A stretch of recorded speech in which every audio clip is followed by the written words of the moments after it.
Once there lived a cloth weaver who wore very exquisite clothes that served only kings and princes. But still he earned very less and could hardly afford to live.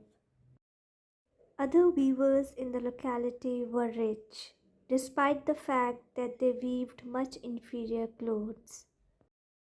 One day he said to his wife, My dear, this place does not deserve me.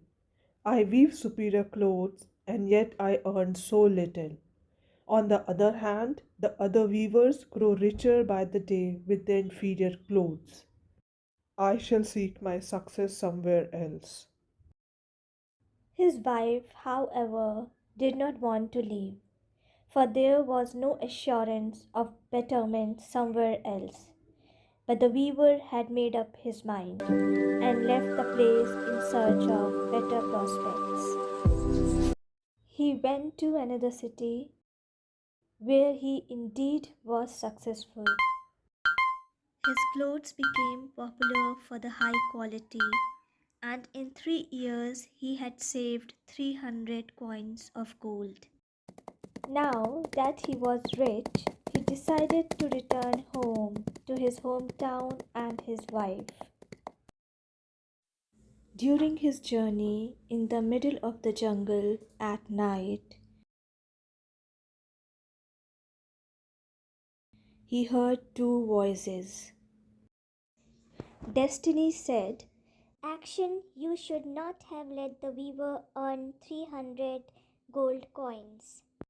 He does not require that much for his living. Action replied, Destiny, I had to reward him according to his efforts, but you may decide how much he should retain.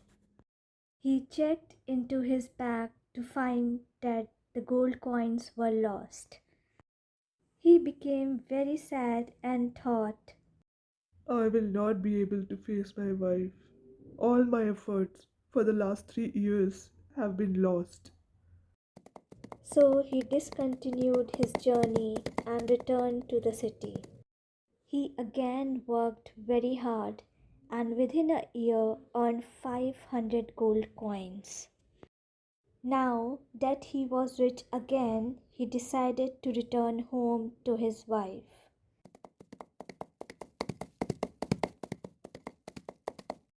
In the middle of the forest, while he was resting, he heard the two voices again. Action, you should not have let the weaver earn 500 gold coins. He does not require that much for his living. Destiny, I had to reward him according to his efforts, but you may decide how much he should retain.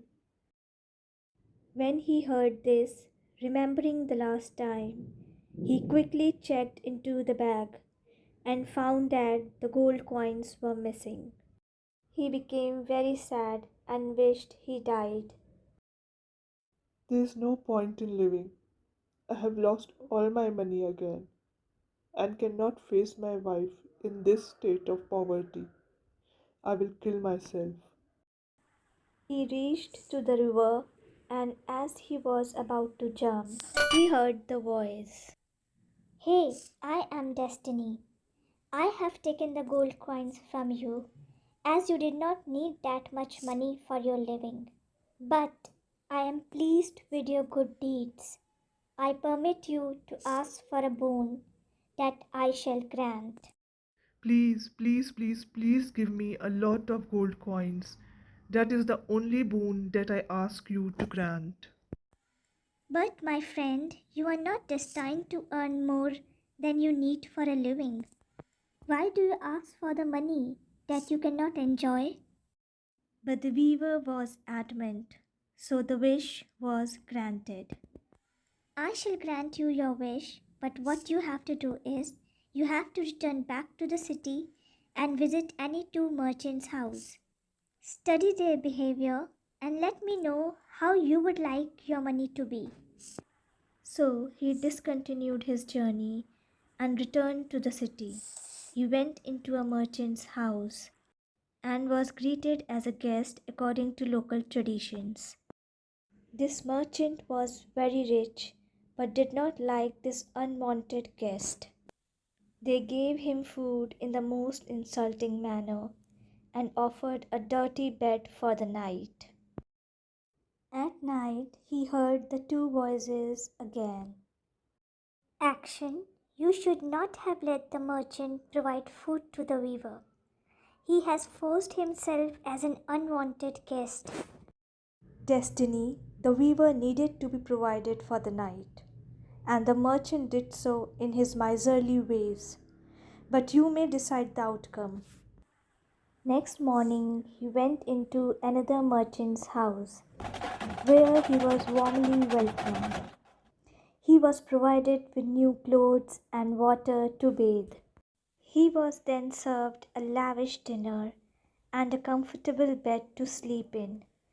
During his stay, he realized that the second merchant was not rich. He heard the two voices again. Action. You should not have let the merchant entertain the weaver so extravagantly. He has forced himself as an unwanted guest.